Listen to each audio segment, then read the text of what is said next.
ሳሰራ እንዳትበላ አይኔ የሚቆጣጠረኝ የለም ካልክ አላህ ይቆጣጠራል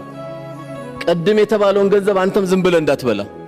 ባልሰራ ወላ ፔሮል ላይ እንዳትፈርም ስራህን በደንብ እንደውም ጨምረ ነው መስራት ያለብህ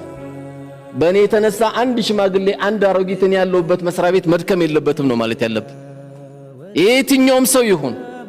እያንዳንዱ ጎረቤቶቻችን ሰፈሮቻችን ያሉ ወንድሞቼና እህቶቼ አንድ እናት አካባቢ ላይ ስትخدማት ጡት ባታጠባህም አንተን በአይን ግን አሳድጋለች ልጄ ደህና ዋልክልኝ እያለች ነበር እቺን ሰትዮ ነው የምትخدመው ቁጭ ብለን ወንበር ላይ ምንሽከረከር ከሆነ ምን አይነት ዲግሪ ነው ያስከው ምን አይነት ማስተር ነው ያስከው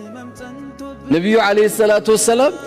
የተኙበት እኮ ጊዜ የለም ቁም ኢላ ኢላ ቀሊላን የተባሉት ለሊቱን ቁም ትንሽ ተኛን የተባሉት እነ ዑመር ኢብኑ አብዱል አዚዝ ዳህ እስኪጠፋ ድረስ ዓለምን መርተውታል